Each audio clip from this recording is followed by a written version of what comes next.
এ বিষয়ে আরও জানাতে জেলার শহীদ মারুফ স্টেডিয়াম থেকে সরাসরি যুক্ত হচ্ছেন সহকর্মী কামাল হোসেন। কামাল, প্রধানমন্ত্রী হিসেবে ঢাকার বাইরে তারেক রহমানের এটি দ্বিতীয় সফর। এই উপলক্ষে সমাবেশ স্থলের প্রস্তুতি কেমন দেখছেন এবং নেতাকর্মী সহ সাধারণ মানুষের মধ্যে উৎসাহ উদ্দীপনা কেমন? জি তানি, ধন্যবাদ আপনাকে। যেহেতু প্রধানমন্ত্রী আসবেন, সেহেতু দলীয় নেতাকর্মী সহ সাধারণ মানুষের মাঝে কিন্তু এক প্রকার ঈদের আমেজ বিরাজ করছে। শ্বাসরব, উৎসাহ, উদ্দীপনা যেটি বলা চলে সবকিছু কিন্তু টাঙ্গাইলে দেখা যাচ্ছে। ইতিমধ্যেই আমি সকাল থেকেই রয়েছে এই শহীদ মারুফ স্টেডিয়ামে। এখানে 4 স্তরের নিরাপত্তার যে বাহিনীর সদস্য, এসএসএফ রয়েছেন, সেনাবাহিনী রয়েছে, পুলিশ সদস্য রয়েছে, র্যাব সদস্যরা রয়েছে এবং তাদের সাথে যে ডগ স্কোয়াড, সেই ডগ স্কোয়াড নিয়ে কিন্তু তারা প্রস্তুতির সর্বশেষ যে প্রস্তুতি তারা কিন্তু সেটি গ্রহণ করছেন। আমি যদি একটু দেখাতে চাই যে সর্বশেষ যে প্রস্তুতির অংশ হিসেবে এখানে যে সাজসজ্জা বা মঞ্চ সহ যে অন্যান্য যে কার্যক্রম রয়েছে সেই কার্যক্রম কিন্তু শেষ পর্যায়ে রয়েছে এবং দলীয় যে নেতাকর্মী যারা রয়েছেন তারা যেটি বলছেন যে আসলে তাদের যেহেতু প্রধানমন্ত্রী আসবেন, দলীয় নেতাকর্মীদের মধ্যে এক ধরনের কিন্তু যে উৎসাহ তা কিন্তু দেখতে পাচ্ছেন।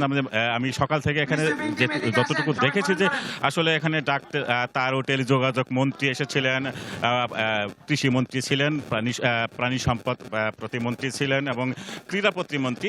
তারা কিন্তু এই যে ঘটনা যে সমাবেশস্থল সেখানে কিন্তু তারা পরিদর্শন করেছেন এবং দেখেছেন সার্বিক পরিস্থিতির খোঁজ খবর নিচ্ছেন, কিভাবে এই সমাবেশস্থল যে পাইলট প্রকল্প হাতে নেওয়া হয়েছে কৃষক কার্ড বিতরণের, সেটি সার্বিক প্রস্তুতি কিন্তু তারা খোঁজ খবর নিচ্ছেন। সকালে জেলা প্রশাসক, জেলা পুলিশ সুপারও কিন্তু এখানে এসেছিলেন এবং তারা কিন্তু নিয়মিত এখানে নজরদারি রেখেছেন এবং যেটি বলা হচ্ছে যে আসলে প্রথমে আগামীকাল যেটি সকালেই প্রধানমন্ত্রী তারেক রহমান মাওলানা আব্দুল হামিদ খান ভাসানীর মাজার জিয়ারত করবেন এবং মাজার জিয়ারত শেষে এই যে টাঙ্গাইলের যে শহীদ মারুফ স্টেডিয়াম রয়েছে সেই স্টেডিয়ামে এসে কৃষক কার্ড যেটি সেটি বিতরণের উদ্বোধন করবেন। পরবর্তীতে পৌরসভার এলাকায় যে পৌর উদ্যান রয়েছে সেই পৌর উদ্যানে যে কৃষি মেলা রয়েছে সেই কৃষি মেলার তিনি কিন্তু উদ্বোধন করবেন এবং কৃষি মেলা ঘুরে বা স্টল ঘুরে দেখবেন এবং কৃষকরা তাদের যে উৎপাদিত পণ্য সেই পণ্যগুলো কিন্তু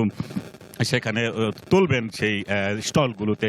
এবং মোট কথা বলা চলে যে সর্বশেষ যে প্রস্তুতি বলা চলে এবং সেই প্রস্তুতি কিন্তু শেষ পর্যায়ে রয়েছে এবং আইন শৃঙ্খলা বাহিনীর সদস্যরা কিন্তু তৎপর রয়েছেন এবং নেতাকর্মীরা সেই টাঙ্গাইলের গোড়াই থেকে এবং স্টেডিয়াম পর্যন্ত তারা সারিবদ্ধভাবে অবস্থান করবেন এবং তাদের প্রিয় প্রধানমন্ত্রীকে, প্রিয় নেতাকে অভিনন্দন জানাবেন।